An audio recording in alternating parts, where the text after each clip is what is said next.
A very good morning, class 8. Today I am going to explain chapter number 2, the British Empire, the expansion of British Empire from your history book. So let me explain it. The growth of British powers in India.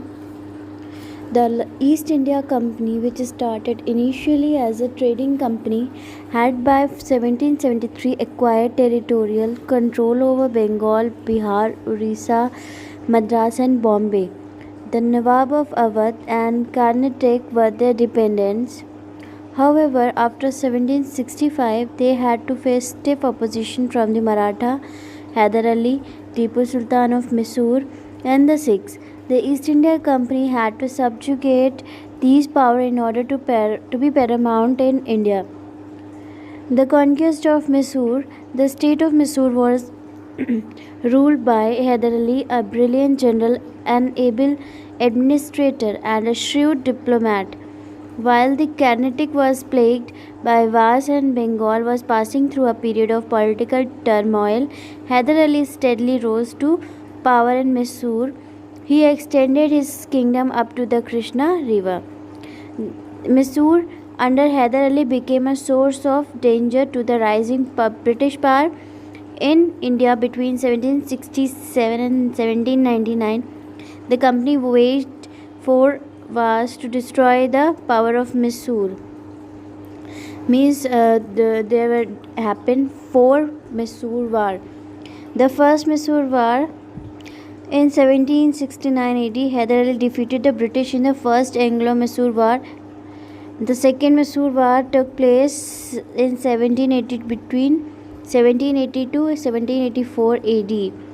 In 1771, the Maratha attacked Hyder Ali, but the English did not help him. In spite of their promise, Hyder Ali waited for an opportunity to take revenge.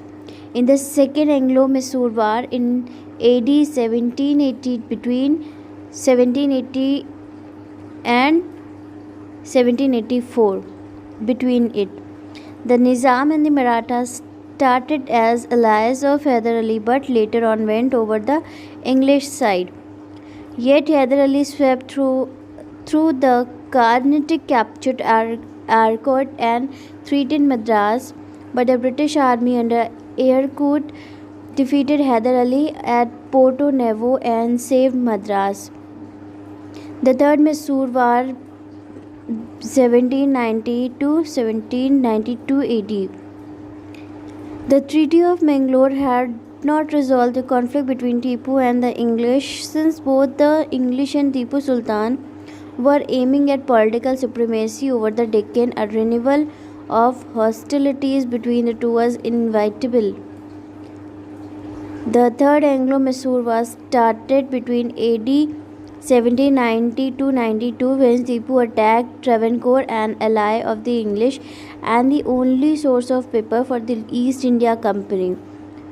According to the treaty, Tipu had to surrender half of his kingdom. Tipu also had to pay a huge war indemnity of 330 lakh of rupee. Fourth Anglo-Mysore War 1799 AD. A man like Tipu could not forget the humiliation of his defeat in the Third Anglo-Mysore War. He began preparation for a trial of his strength with the English. He began to add to the fortification of his capital, improve his cavalry, and discipline his infantry. Lord Wellesley was determined to prevent French retreat into India. He asked Tipu Sultan to enter into a subsidiary alliance, accepting British. The subsidiary alliance was started by Lord Wellesley in India. Sovereignty on Tipu's spirited refusal. The Fourth Anglo-Mysore War started AD 1799. The Nizam joined the English. Tipu died fighting. Half of Tipu's kingdom was annexed and divided between the English and the Nizam. The other half was given to a child of the old Hindu royal family, which had been overthrown by Hyder Ali. Tipu's family was exiled to Vellore. The new ruler of Mysore became a subordinate ally of the British. British supremacy over southern India was established. The First Anglo-Maratha War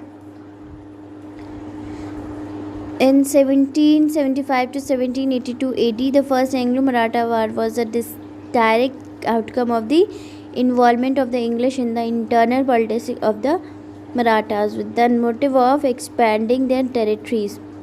A bitter struggle for Peshwaship between Madhav Rao II, the infant son of the murdered Peshwa Narayan Rao, and Raghunath Rao, an uncle of Narayan Rao, who had been responsible for his murder, prompted the East India Company to interfere in favor of the latter. The Second Maratha War 1803 AD between to 1805 AD. After Madhav Rao's second death, Peshwa Baji Rao II succeeded him. He was a weak ruler in spite of the internal conflicts. Mahadaji Scindia and Nana Fadnavis had succeeded in keeping the Marathas united, but after their death, the various Maratha chiefs, blind to the real danger from the rapidly increasing British power, were engaged in bitter strife with one another to control the Peshwa. The power struggle among them proved to be their undoing. The Third Anglo-Maratha War. After the Second Anglo-Maratha War, the Marathas made one last attempt to shake off the company's yoke. The Peshwa Baji Rao II began to resent the control of the British resident. Further, Lord Hastings forced him to renounce the headship of the Maratha Confederacy and surrendered more territory to the company. Causes of Maratha's failure. The Maratha chief failed to unite even in times of crisis. The English took advantage of this disunity. By the end of the 18th century, the Maratha had lost some of their ablest leaders, but they failed to produce leaders like Baji Rao I, Mahadaji Scindia, or Nana Fadnavis. The Marathas lacked an efficient system of administration or a sound economic policy. The system of extorting Chauth and Sardesh Mukhi made them lose the loyalty of the conquered people. The British were equipped with modern military techniques. With their outmoded method of warfare, the Marathas were easily defeated by the English. The annexation of the Punjab, then the first Sikh War would happen, then the second Sikh War had happened.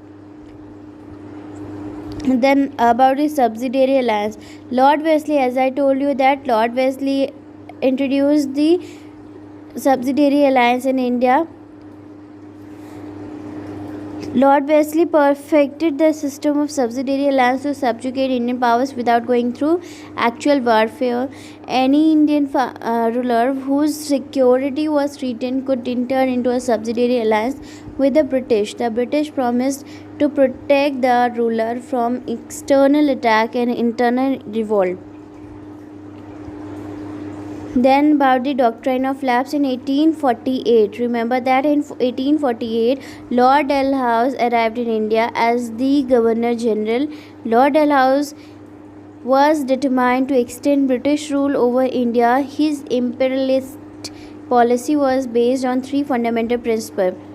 What was his policy? The doctrine of lapse, the expansion of territories by war, the occupation of Indian state through the application of the doctrine of lapse, and the takeover of Indian states on grounds of maladministration. Dalhousie occupied the Punjab instead through war. He brought several subordinate states directly under the company's rule by annexing them on the basis of the doctrine of lapse. According to Indian tradition, a king adopted an heir to the throne if he did not have his own son. But by the doctrine of lapse, if the king of a subordinate state died without a natural male heir, then the kingdom would lapse to the British. That is, it would automatically pass into the hand of the British. Satara, Sambalpur, Jhansi and Nagpur were annexed under his policy.